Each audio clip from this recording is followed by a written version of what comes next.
राहुल गांधी के विजन को लेकर चल रही चर्चाओं के बीच एपीआई के राष्ट्रीय अध्यक्ष विजय मानकर ने कड़े सवाल उठाए हैं।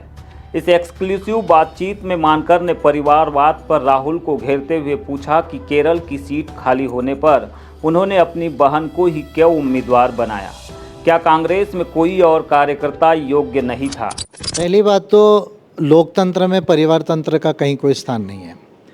लोकतंत्र का अर्थ होता है of the people, by the people, for the people.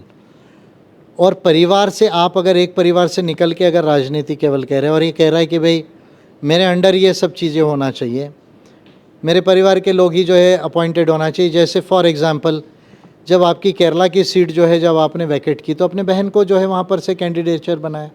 क्यों आपको केरला का कोई कांग्रेस का वर्कर नहीं मिला वहाँ से जो है खड़ा करने के लिए? तो परिवारवाद तो जो है आपके अंदर में है। पार्लियामेंट के अंदर आपके बाद जो है प्रियंका गांधी को आप प्रमोट कर रहे हैं, तो परिवारवाद तो है कहीं ना कहीं।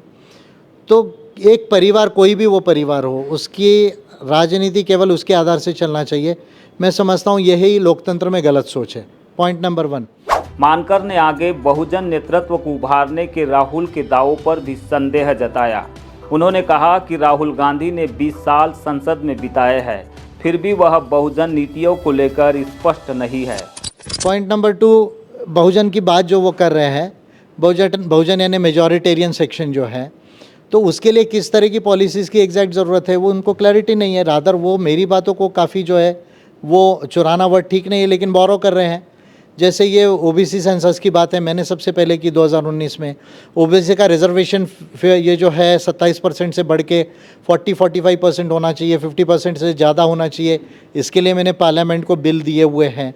तो मुझे ऐसा लगता है कि राहुल गांधी को इसका पूरा आइडिया नहीं है, उनका स्टडी नहीं है, और यही कारण है कि पार्लियामेंट में वो स्टंट तो कर रहे हैं। लेकिन मैं ये पूछना चाहूँगा, आपने बिल्स मूव क्यों नहीं किए? 20 साल से आप पार्लियामेंट में हैं, आपको पार्लियामेंट्री प्रोसीजर्स मालूम है, तो आपको अमेंडमेंट बिल्स मूव करना चाहिए।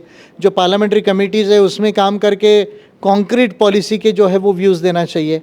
तो राहुल गांधी जी का ऐसा जो है वो कहीं पर जो अप्रोच जो है वो नज़र नहीं आता। और वो इंडिया को कहाँ देखना चाहते हैं, कैसे देखना चाहते हैं, उसकी पॉलिसी क्या है उनके पास में, इसको लेकर क्लैरिटी नहीं है। तो मुझे ऐसा नहीं लगता कि इसका फ़ायदा बहुजनों को भी नहीं होगा और कांग्रेस को भी इसका बहुत ज़्यादा फ़ायदा नहीं होगा। वह ओबीसी आरक्षण जैसे मुद्दे पर केवल राजनीति कर रहे हैं, जबकि असली काम तो उन्होंने यानी कि खुद मानकर ने बिल पेश करके किया है।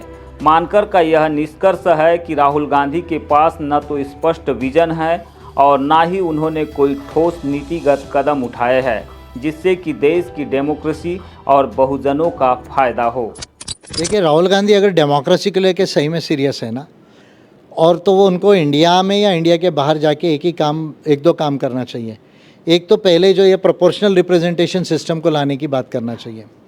दूसरा, पब्लिक फंडिंग के ऊपर जो मैंने बात की इस पॉडकास्ट में आपसे कि कंपनीज़ को बैन करो और एक नेशनल इलेक्टोरल फंड बनाओ और उससे जो है वो सारी पार्टीज़ और कैंडिडेट्स को फंडिंग करो, ये करना चाहिए।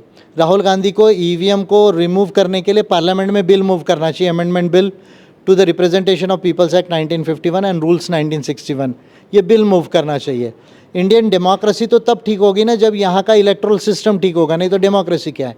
राहुल गांधी को कॉन्स्टिट्यूशन को अमेंड करने की बात करना चाहिए, जिसमें लॉ बनाने के लिए हमारे कॉन्स्टिट्यूशन में जो 51% एमपीज़ की ज़रूरत नहीं है वो लाया जाए ताकि हमारे लॉस प्रॉपर बने। यानी 550 अगर हमारे जो है वो एमपीज़ है तो उसमें जो है 272, 273 जितना भी मेजॉरिटी होती है उतने एमपीज़ ने एक्चुअली उसको वोट करना चाहिए लॉ बनने के लिए, ये लाना चाहिए। राहुल गांधी अगर इंडियन डेमोक्रेसी को लेकर सीरियस है तो उन्हें ये कहना चाहिए कि जुडिशरी में रिजर्वेशन आए, उसका बिल मूव करना चाहिए। मैंने किया है, अगर मेरा बिल लेकर भी वो मूव कर सकते हैं। अगर राहुल गांधी इंडियन डेमोक्रेसी को लेकर अगर सीरियस है तो जो हमारे जो इलेक्शन कमीशन है वो इलेक्शन कमीशन का अपॉइंटमेंट पार्लियामेंट के द्वारा हो, ये उनको सजेस्ट करना चाहिए कि भाई एक स्क्रूटिनी कमेटी हो including the chief justice and government and the leader of opposition. वो 5 नाम दे और उस 5 नाम से पार्लियामेंट वोट करे और उसको जो है वो फिर वो कमिश्नर बने इलेक्शन के। अगर राहुल गांधी डेमोक्रेसी को लेकर सीरियस है तो इम्पीचमेंट का जो लॉ है जिसमें 100 एमपी और 50 एमपी के जो क्राइटेरिया है उसको रिलैक्स करके रिड्यूस किया जाए। नॉर्मल एमपीज़ 25 एमपीज़ जो है 10 एमपीज़ उसको साइन करके मूव करे और फिर प्रोसीजर हो, ये लाना चाहिए। तब जाके इंडियन डेमोक्रेसी जो है वो सही होगी। अगर इंडियन डेमोक्रेसी को सही करना है तो 5 साल का इलेक्शन 4 साल में हो, ये राहुल गांधी को कहना चाहिए।